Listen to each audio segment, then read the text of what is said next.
أعوذ بالله من الشيطان اللعين الرجيم بسم الله الرحمن الرحيم الحمد لله رب العالمين والصلاة والسلام على سيد الأنبياء وخاتم المرسلين سيدنا ونبينا بالقاسم محمد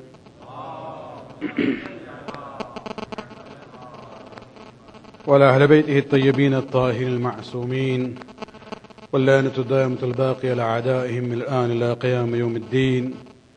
أما بعد، فقد قال الله سبحانه وتعالى في كتابه الكريم: قل لا أسألكم عليه أجرا إلا المودة في القربى. صلوات عليك وعلى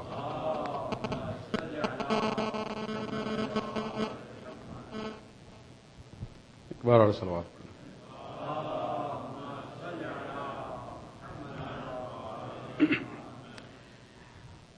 Allah subhanahu wa ta'ala in Surah Shura, Surah number 42, Ayat 23, gives the famous command to the Prophet that we are familiar with that.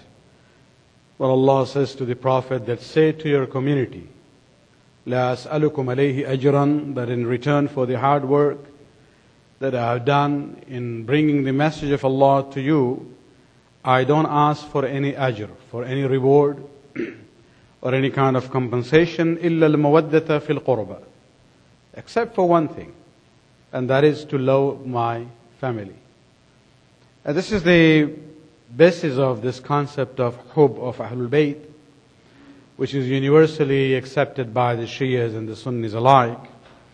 And one of the ways of expressing our mawadda for the Ahlul Bayt, the love for the family of the Prophet, is to revive their memory and to talk about them. And the way we have been told by the Imams, that this issue of Ihya'u Amrina, to keep our Amr, our issues alive all the time. And one way of doing it is to basically to have the organized gatherings on the occasion of their happy occasions, whether it's wiladat or when we talk about the commemorations of wafat and shahadats. We just commemorated the shahadat of our second Imam on Tuesday, being the eve of the 7th of Safar. And one of the brothers raised an important question, and I thought maybe that gives him an opportunity to talk about this issue to benefit the rest of the community. That not all Shias commemorate the shahadat of the second Imam on the 7th of Safar. If you look at Iran or even in places in India, for example, they commemorate the shahadat of Imam Hassan on the 28th of Safar, along with the wafat of Rasulullah. Just as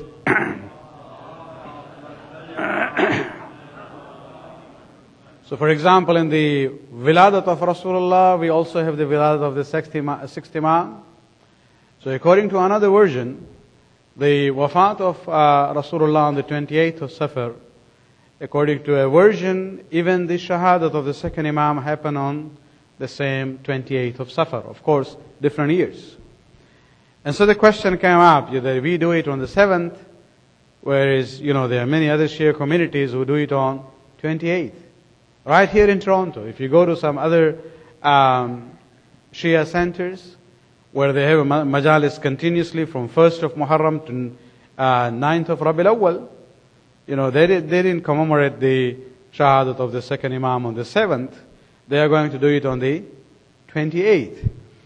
And this is something we have to understand, and I'll come to, what should be our attitude towards this diversity or difference in the calendar that we have.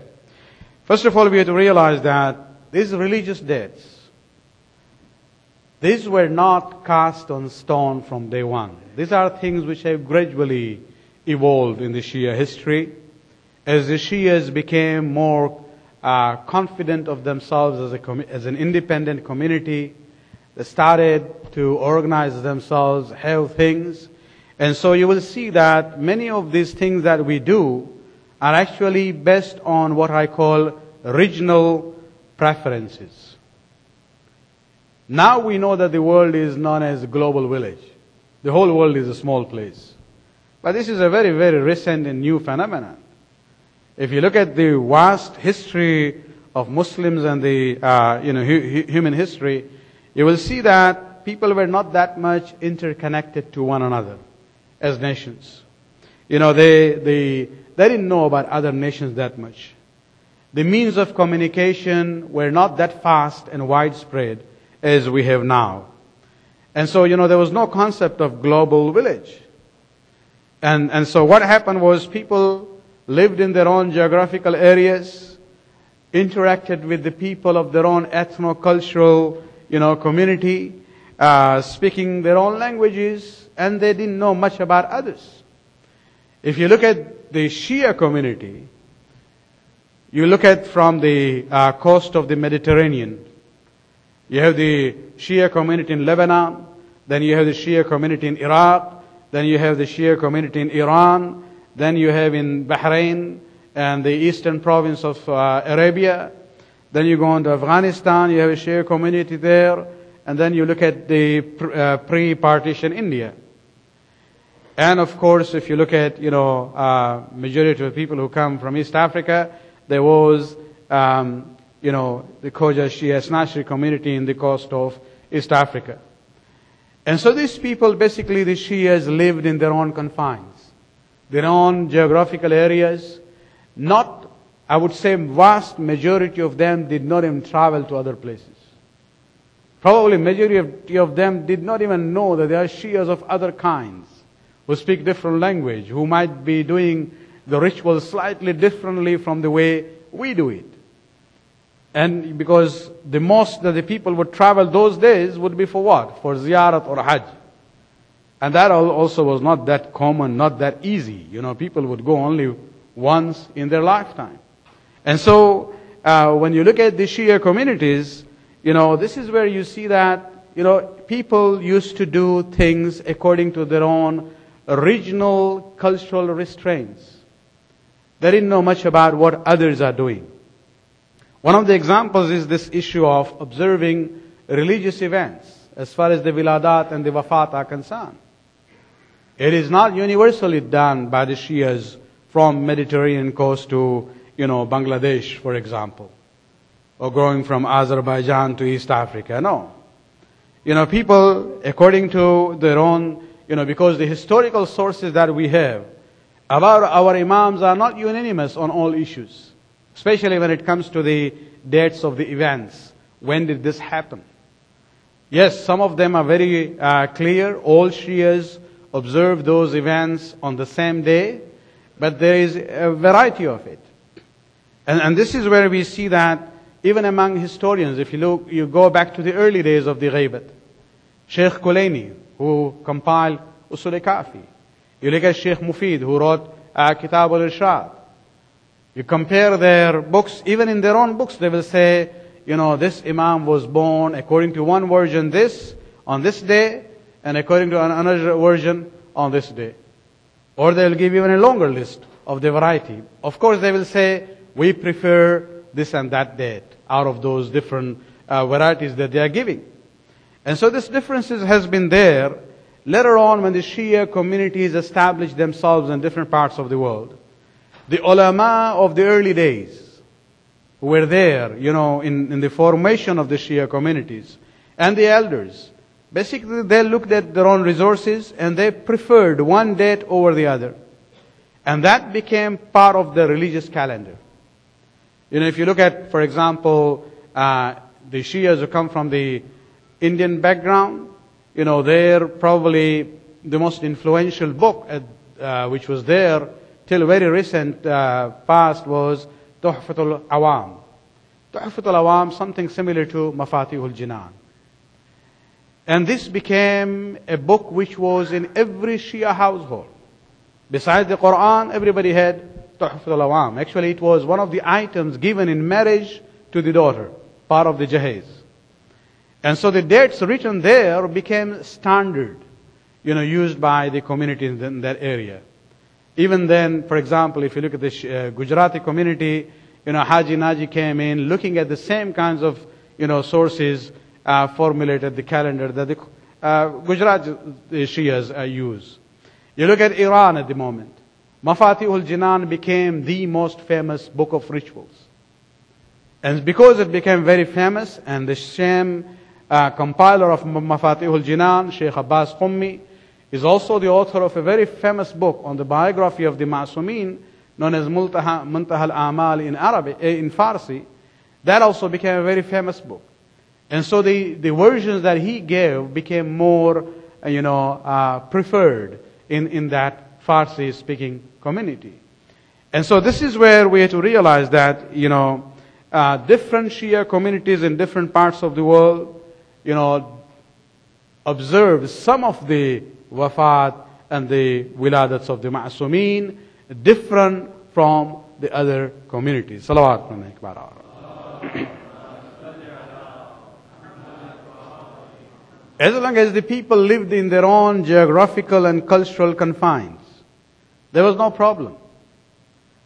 But now then we have this new phenomenon of the migration to the West, to Europe and North America, where you have Shias from all different cultural backgrounds, from Lebanon to Iraq to Iran, Afghanistan, Indian subcontinent, Gulf states, Saudi Arabia, whether East Africa.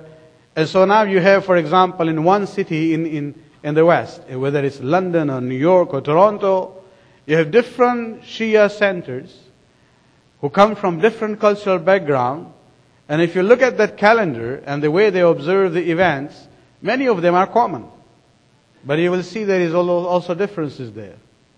And this is where we have to realize that this is a new problem of migration.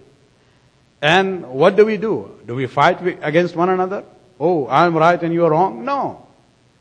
This is where we have to understand that the diversity among the Shia community, even in observing religious occasions, as far as history is concerned, reflects the diversity in our religious sources, our historical sources, not religious sources.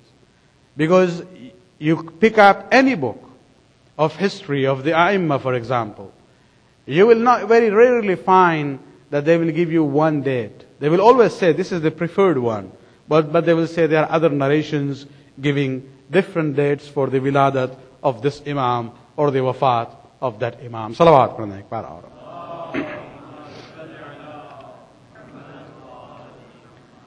I just compared today some of the important differences between what is observed in Iran and what is being done in India. And I'm not saying one is right and other is wrong, or one is preferred against the other. No. I'm just giving you the example. Wiladat of the fourth Imam. In Iran, it's 5th Shaban, the way we do. 3rd, 4th, and 5th Shaban. In India, it's done on 15th of Jamad al-Ula. The wafat of the fourth Imam. When did we do? 25th of Muharram. That is according to the version used by the Shias in India. In Iran, it is done on 12th of Muharram. The wafat of the fourth Imam. The wafat of the sixth Imam. In Iran, it's done on 25th of Shawwal. In India, it's done on 15th of Shawwal. The wafat of the eighth Imam. In Iran, it is done soon, the day after wafat of Rasulullah. So 29th of Safar. In India, and those who come from India observe that on 18th of Safar. So just 2 days before Arba'een. So if you go to any Urdu speaking center, you will see in their Ashra Arba'een, they will have one day dedicated to Imam Ali ibn Musa Raza alayhi salatu wassalam.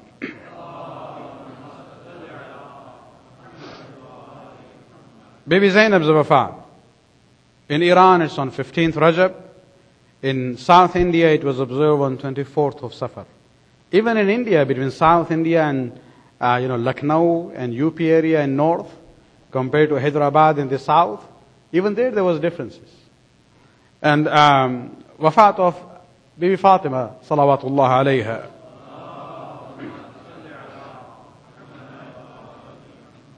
The third of Jamad al-Thani is observed in Iran as well as northern India and in many other places. Including in Qom, they do it the other day also, which is the 13th of Jamad al-Ula. And even in South India, in Hyderabad, it's done in Jamad al-Ula on the 13th. And so you will see all these differences. And what I would say is that, number one, we have to learn that there is no way of resolving this. And we have to live with that differences. And we have to have this sense of tolerance towards one another. And we don't necessarily have to go and say, oh, Iranians are doing this, Persians are doing this, Arabs are doing this, so we should do that. You know, just like these days, you know, among Sunnis, whatever Saudi does is the Hujjat for them. No, these are historical issues. There are differences among the ulama across the cultural background, whether they are Irani or Iraqi or Lebanese or Indian or Pakistani. There's nothing to do with the cultural issue here. You know, sometimes our people get into this mode of saying, okay, let's do it this way. Well, I would say, maintain the way you are doing it. Let them do the way they have been doing it, and you also do it, because your dates are also based on some historical sources. Not exactly same the one preferred by, let's say, Iranians or the Iraqis or the Lebanese, but it's not something which has just been fabricated just like that. No, there is a variety as far as the narrations in history are concerned. I'll give you one example. Many of us think that all these events, the way we celebrate and commemorate, have been coming with full force for so many centuries. No. Shias did not always have the luxury of doing things what they wanted because of the political and social circumstances. Not everything was commemorated and not everything was celebrated. You know, Wiladat of Bibi Zainab, for example. And I'll give you the example of my own late father. He was a very good historian of Islam. His first trip to Africa is very interesting, because he has written a few things down for us to prepare it, edit it, and, you know, for future generations. And some of the anecdotes that he has himself gone through them and witnessed them in his life. One of the things he mentions there, he says, is that this is 1959. An alim trained who worked and did tabligh in India, in northern part of India, dealing with Urdu culture and community. Now he is invited to East Africa. So this is the first time he's going to East Africa. Although the community there comes from India, but they are from Gujarati background, culturally. And after about 12 to 13 days, sea journey from Bombay to Dar es Salaam, he lands at the port of Dar es Salaam. And right there, the Mukhi Sahib, welcomes him and says that, we'll take you to the Musafir Khana, you will relax. And then in the evening, Maulana, we have majlis for Bibi Zainab. That is the first day. He just reached there, doesn't know the community that much, doesn't know the language they use for certain, events and how they use the terms. It is Urdu. But you see, if you go to North India, in UP and Bihar, and speak Urdu, majlis means memorial service. It is for gham. It is for wafat. It is for shahadat. If it's a celebration, in Urdu we say mahfil. We don't say majlis. He has landed the same day. Doesn't know that in the Gujarati culture, whether it's wafat or wiladat, it is still majlis. And what happens in the evening? According to him, he doesn't remember any of the communities that he interacted with in North India, they ever had the wiladat of Bibi Zainab. And he's an alim, and a very good historian of Shia history. And so what happens? He goes on the minbar, he was told to have, this is a majlis of Bibi Zainab. So he gave his speech, and then at the end, he ended with a masayib. And what happened there? Oh, there was kind of an outcry there. How can, we have masayib on the day of wiladat of Bibi Zainab? And where initially he was supposed to stay in Dar es Salaam, He was asked that you will go to Lindi. Later on they realized, okay, that we have lost someone. When they got reports from his activities in Lindi, they started, asking him to come back. It took them about 5 years to get him back to Dar es Salaam. Salawat purna ek baar aur. So just to let you know that, some of these things that we do and we think this has been going on for centuries. No, it doesn't. It hasn't been going on from centuries. And there are differences according to the cultural and linguistic ways the Shias have been observing events. And this is where we have to, have this openness and tolerance. And there should be no sense of saying, let's unify the dates. Maybe something will happen in future when we have the Shias from Canadian background, sitting and unifying their calendar in Canada. That something can come up. But these things would evolve naturally. It cannot be imposed. And we should let every community do the way, do the things the way they have been doing. Salawat purna ek baar aur.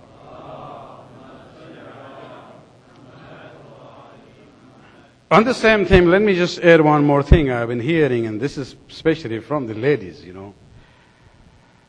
MashaAllah, our calendar is already full as far as events are concerned. But now there's an attempt to get some more, birth anniversaries and wafat anniversaries. Even though some of them really there is no historical source for it. They're coming up with ideas. And I'm not necessarily saying women of our community, but there is a sense out there. For example, now they come up with the Wiladat day of Hazrat Ali Asghar. Now ask them, where did you get it from? Is there any historical sources saying that, Hazrat Ali Asghar was born on such a day? They say, well, you yourself say he was 6 months old. So we go to the day of Ashura, 10th of Muharram, and you go back 6 months, and you get 10th of Rajab. So we fix 10th of Rajab as the day of Wiladat of Ali Asghar. But when we say Ali Asghar was a 6-month-old baby, doesn't mean exactly 6 months to the day of Ashura. We're just talking about an infant. That this was just a baby, and these barbarians didn't even have this much of mercy and kindness in their heart to give water there. So we cannot use these kinds of things. Even the attempt to have, we have wafat of Bibi Zainab, why don't we have for Bibi Kulsum? Indeed we respect her. She was also the daughter of Ali and Fatima. But are there any historical sources which are showing that to us? No. And since they are not there, I don't think we should go about, fabricating dates in that sense. Salawat purna ek baar aur.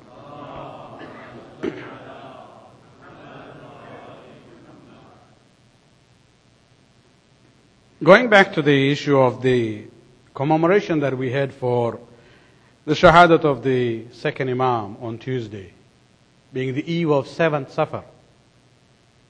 As I said, this is commemorated by other Shia communities on 28th of Safar. But let me put another twist to this whole issue. According to our own historians, 7th Safar also happens to be the day of the Wiladat of the 7th Imam. So we have same day, according to the version that we commemorate, is the day of the Shahadat of the second Imam. But if you look at the life of the 7th Imam, the confirmed day of his Wiladat is also 7th Safar. So what do we do? Do we do the Wiladat of the 7th Imam? Or do we observe the Shahadat of the second Imam? And this is where we had to realize that, this is a question which have been asked by many, many people. Especially keeping in mind that Muharram and Safar culturally have become the months of grief and mourning because of the tragedy of Karbala. all the way from the 1st of Muharram till the day of Arba'een, we don't do anything as far as happy occasions are concerned.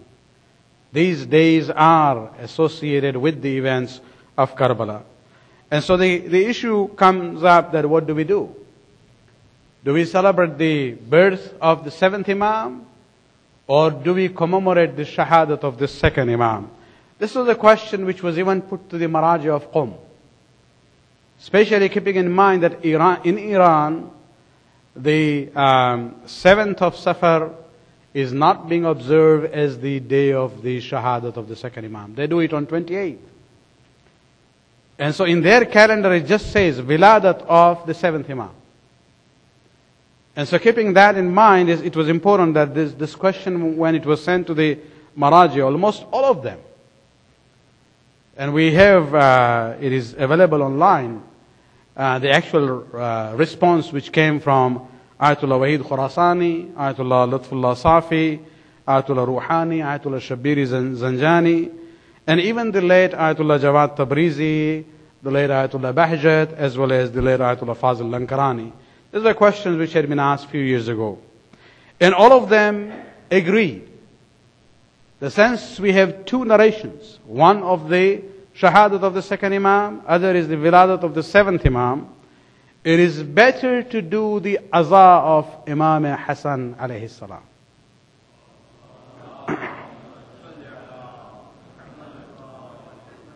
So if you have now the issue of celebration or commemoration, they say the preference goes to musibat. The preference goes to the majlis-e-aza. Ayatollah Bahjat actually did an ihtiyat there.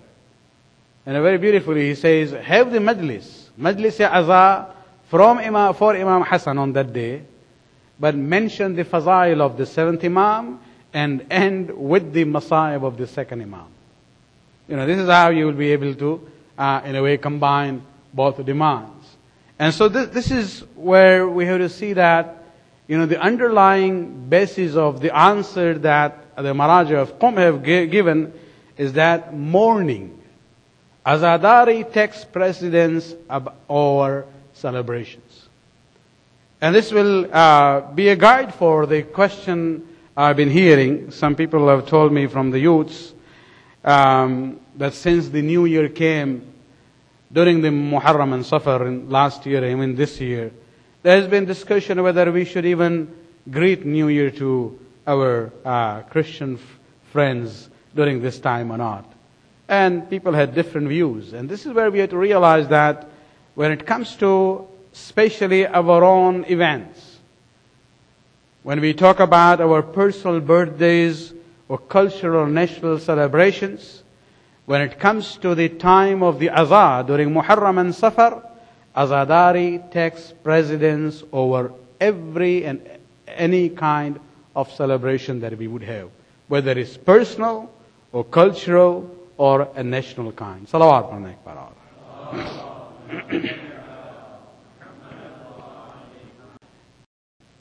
ये जो इख्तिलाफात होते हैं तारीख में, इससे घबराने की बात नहीं है. किसी कौम की तारीख परफेक्ट नहीं है इस मानों में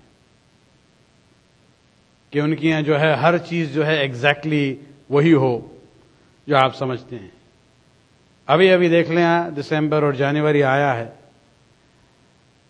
वेस्टर्न चर्च जो है, रोमन कैथोलिक चर्च, और जो इनके इन्फ्लुएंस पे रहे हैं, ये लोग ईसा की विलादत मनाते हैं 25 दिसंबर को. ईस्टर्न ऑर्थोडॉक्स चर्च को आप देखें, including Egyptian Coptic church, Russian church, ये लोग क्रिसमस को मनाते हैं 25 दिसंबर को नहीं, बल्कि 6 जनवरी को. खुद इनके यहां भी इख्तलाफ है इस पे, लेकिन इस पे झगड़ा नहीं होता है. हर कौम अपना काम करती है. रसूल इस्लाम की विलादत के बारे में सुन्नियों की तारीख है 12 रबीउल अव्वल, हमारी तारीख है 17 रबीउल अव्वल. तो दोनों में इख्तलाफ है उस लिहाज से, और इख्तलाफ की बुनियाद जो है हमारे खुद हिस्टोरिकल सोर्सेज हैं, चूंकि उस जमाने में तमाम चीजें जो है रिकॉर्ड नहीं की जाती थी, मगर ये कि बहुत ही मशहूर वाकया हुआ हो, तो इससे इंसान को घबराना नहीं चाहिए. हाँ, जहां तक ये 7 سفر کی تاریخ کی بات ہو رہی ہے کہ جہاں امام حسن علیہ السلام کی شہادت کو ترجیح دی گئی ہے، اور ساتویں امام کی ولادت کو ہم لوگ اس وقت پوسٹپون کر دیتے ہیں یا اس کا ذکر نہیں کرتے ہیں، اس میں ایک وجہ یہ بھی ہے کہ جب امام حسن علیہ السلام کی شہادت کو رسول کے وفات کے ساتھ ملا دیتے ہیں تو 28 سفر کی مجلس میں زیادہ ذکر جو ہے رسول کا ہوتا ہے، اور دوسرے امام کی شخصیت جو ہے اوور شیڈو ہو جاتی ہے، لہذا اس کو سپلٹ کرنے سے کم ایک موقع ملتا ہے کہ امام حسن کا جو حق ہے ہم پر صحیح معنی میں ہم لوگ اس کو ادا کر سکے، ان کا ذکر جو ہے استقلالاً اور انڈیپینڈنٹلی ہو۔ لیکن جہاں تک ساتویں امام کی ولادت کی بات ہے، آپ کہیں گے پھر اس کا کیا ہوگا؟ ایسٹ افریقہ میں کوئی بزرگ گزرے تھے، نام تو ہمیں نہیں معلوم ہے کون تھے، لیکن انہوں نے بہت ہی ایک انجینئس طریقہ نکالا، اور ایسٹ افریقہ کے کھوجہ شیعہ اشناشری کیلنڈرز میں ابھی بھی ہے۔ وہ کہتے ہیں چونکہ 7 سفر کی تاریخ ساتویں امام کی ولادت کے ہیں، ہم لوگ نہیں مناتے ہیں، تو اس کو کمپنسیٹ کرنے کے لیے 7ویں امام، 7واں مہینہ، 7واں دن، 7 رجب کو کیلنڈر میں موسیٰ کاظم ڈے ڈکلیئر کیا گیا ہے۔ ڈے ہے، ولادت نہیں ہے، چونکہ اس دن ولادت نہیں ہوئی تھی، تو پھر اس میں یہ ہو جاتا ہے کم سے کم اس دن جو ہے 7ویں امام کا بھی ذکر ہو جائے اور ان کا بھی حق ادا ہو جائے، تاکہ اس کو ذرا کمپنسیٹ کر سکیں کہ ولادت سفر میں نے ہوئی تھی، اس کا ذکر نہیں ہوا، تو کم سے کم رجب کے مہینے میں اس کا ذکر ضرور ہو جائے۔ صلوات پڑھنا ایک پارا۔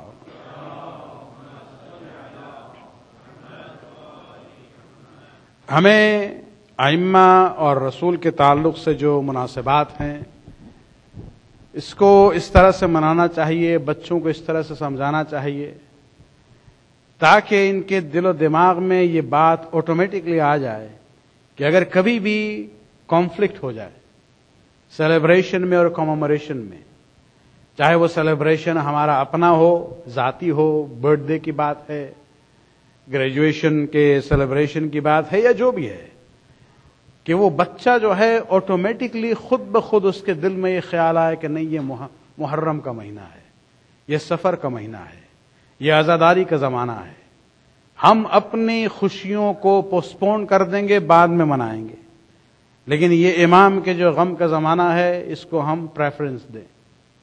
یہ اس طرح سے نہ ہو جس طرح سے ہم کبھی کبھی یہ مثال ہم نے دی ہے کہ یو ایس میں ایک مولانا صاحب نے کہا تھا کہ ایک بار ایک شیعہ خاندان میں بیٹی جوان ہو چکی ہے، ہائی اسکول سے گریجویٹ ہو رہی ہے، پروم نائٹ کی بات ہوئی اور وہ بھی پہلے عشرے میں، بڑا جھگڑا ماں باپ میں، ایک طرف کہ تم نہیں جا سکتی ہو، وہ کہہ رہی ہے کہ نہیں ہمیں جانا ہے، اور اس میں جھگڑا تو اپنی جگہ پہ تھا، لیکن جو ورڈز اس نے استعمال کیے ہیں وہ واقعاً ہمارے لیے وارننگ کی سائن ہے۔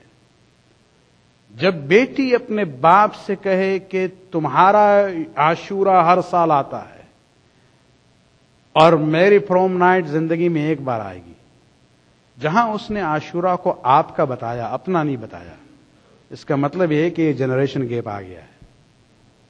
اس کا مطلب یہ ہے کہ ماں باپ نے خود تو عاشورہ کو منایا ہے، لیکن اپنے اولاد کے دل و دماغ میں عاشورہ کی اہمیت کو نہیں بسا سکتے، کہ جہاں وہ بیٹی کہے تمہارا عاشورہ۔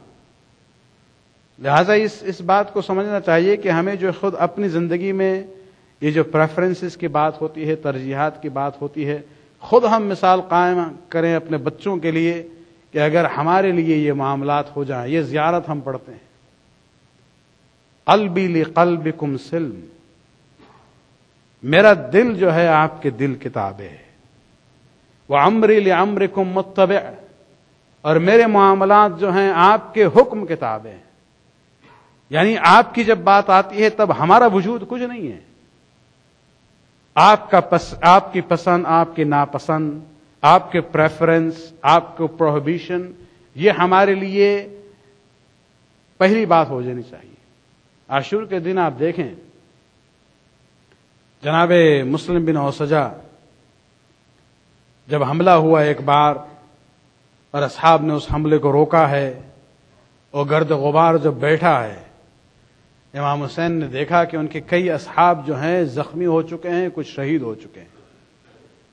دیکھتے ہیں مسلم بن اوسجا جو سب سے بزرگ تھے، امام ان کے قریب جاتے ہیں۔ حبیب بھی ان کے دوست تھے، دونوں یہ کوفہ کے رہنے والے تھے۔ وہاں حبیب کہتے ہیں مسلم بن اوسجا سے، دونوں دوست تھے، کہتے ہیں مسلم ہمارے پاس زیادہ وقت نہیں ہے، آپ جس راہ پہ چلے ہیں ہم آپ کے پیچھے پیچھے آنے والے ہیں، لیکن پھر بھی اگر کوئی حکم ہے، کوئی وصیت ہے، آپ بتائیے جس پر ہم عمل کریں تاکہ اس پر ہمیں بھی کوئی ثواب ملے۔ آپ سوچ لیں آخری وقت ہے۔ ایک روایت کے لحاظ سے مسلم بن اوسجا اپنے کنیز اور اپنی اولاد کو لے کے آئے تھے وہاں پر۔ مسلم بن اوسجا نے آخری مرحلے میں جو وصیت کی ہے اپنے لیے نہیں کی ہے، اپنے اولاد کے لیے نہیں کی ہے۔